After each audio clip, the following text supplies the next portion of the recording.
നമസ്കാരം. പ്രവാസി മലയാളിയിലേക്ക് സ്വാഗതം. പ്രവാസി ലോകത്തെ വാർത്തകൾ ഒറ്റനോട്ടത്തിൽ. പുതിയ കോവിഡ് വകഭേദത്തെ തുടർന്ന് മൊറോക്കോ സർവീസ് നിർത്തലാക്കി ഇത്തിഹാദ് എയർവേസ്. കോവിഡിന്റെ പുതിയ വകഭേദം കണ്ടെത്തിയ സാഹചര്യത്തിലാണ് നടപടി. മൊറോക്കോ സർക്കാരിന്റെ നിർദ്ദേശങ്ങളെ തുടർന്നാണ് നടപടിയെന്ന് അധികൃതർ അറിയിച്ചു. യാത്രക്കാർക്ക് ഇത്തിഹാദുമായി ബന്ധപ്പെട്ട് യാത്ര പുനർക്രമീകരിക്കാമെന്നും അധികൃതർ വ്യക്തമാക്കി. കൂടുതൽ വിവരങ്ങൾക്കായി വെബ്സൈറ്റിലോ മൊബൈൽ ആപ്പിലോ ബന്ധപ്പെടാം. അതേസമയം ട്രാവൽ ഏജന്റ് വഴി ടിക്കറ്റ് എടുക്കാത്തവരാണെങ്കിൽ ഏജൻസിയെ സമീപിക്കണമെന്നും നിർദ്ദേശമുണ്ട്. കോവിഡ് പ്രതിരോധിക്കാൻ പുതിയ ആന്റിബോഡി ചികിത്സ സ്വന്തമാക്കി അബുദാബി. കാസറിവിമാബ്, ഇംഡിവിമാബ് എന്നിവയുടെ മോണോക്ലോണൽ ആന്റിബോഡി സംയോജിപ്പിച്ച് ശരീരത്തിലേക്ക് കുത്തിവെക്കുന്ന തെറാപ്പിയിലൂടെ കോവിഡ് പ്രതിരോധം ശക്തിപ്പെടുത്തുകയാണ് ചെയ്യുന്നത്. നിസാര, മിത കോവിഡ് ലക്ഷണങ്ങളുള്ളവർക്ക് ഫലപ്രദമായ തെറാപ്പിയാണ് ഇത്. രോഗികളെ ഗുരുതരാവസ്ഥയിലേക്ക് പോകുന്നത് തടയുമെന്ന് അബുദാബി ആരോഗ്യവകുപ്പ് അണ്ടർ സെക്രട്ടറി ഡോക്ടർ ജമാൽ അൽകാബി പറഞ്ഞു.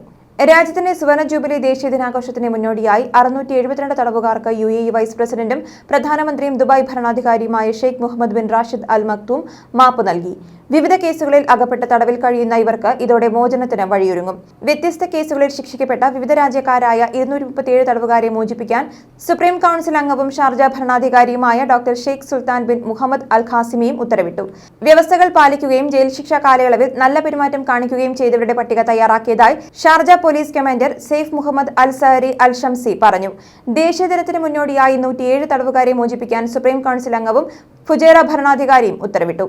സൗദി വിദേശത്തുള്ള പ്രവാസികളുടെ ഇഖാമയുടെയും റീഎൻട്രിയുടെയും കാലാവധി 2022 ജനുവരി 31 വരെ സൗജന്യമായി നീട്ടി നൽകുന്നതിൽ ഇന്ത്യക്കാരും ഉൾപ്പെടും.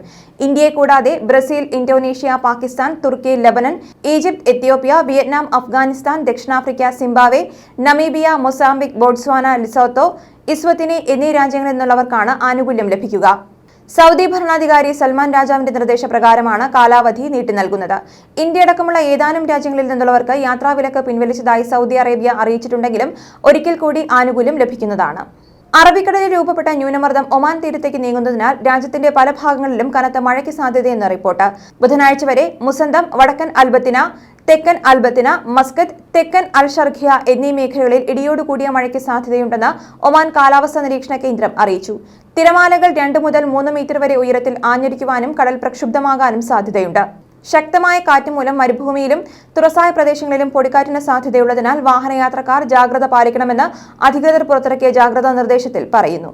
സൗദിയിൽ വിദേശികൾ സ്വദേശങ്ങളിലേക്ക് അയച്ച പണത്തിൽ 2.4% വർധന.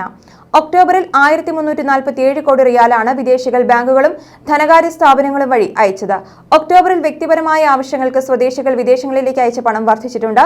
കഴിഞ്ഞ മാസം സ്വദേശികൾ 550 കോടി റിയാലാണ് വിദേശങ്ങളിലേക്ക് അയച്ചത്. കഴിഞ്ഞ വർഷം ഒക്ടോബറിൽ 424 കോടി റിയാലും. ഇതിനെ അപേക്ഷിച്ച് ഇക്കഴിഞ്ഞ മാസം സ്വദേശികളുടെ റെമിറ്റൻസിൽ 126 കോടി റിയാലിന്റെ വർധനവും രേഖപ്പെടുത്തിയിട്ടുണ്ട്. കോവിഷീൽഡ് ഉൾപ്പെടെ സൗദി അംഗീകൃത വാക്സിനുകൾ എടുത്ത ഉംറ തീർത്ഥാടകർക്ക് സൗദിയിലെത്തിയ ശേഷം ക്വാറന്റൈൻ വേണ്ട എന്ന് ഹജ്ജ് ഉംറ മന്ത്രാലയം. സൗദി അംഗീകാരമുള്ള വാക്സിൻ ഡോസുകൾ പൂർണ്ണമായി സ്വീകരിച്ച് വിദേശങ്ങളിൽ നിന്ന് ഉംറ വിസയിൽ എത്തുന്ന തീർത്ഥാടകർക്കാണ് ഇളവുള്ളത്.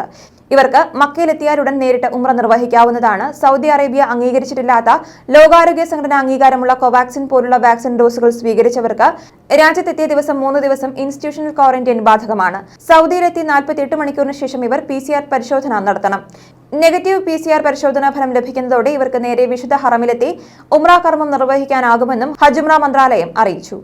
ന്യൂസ് ഡെസ്ക് പ്രവാസി മലയാളി.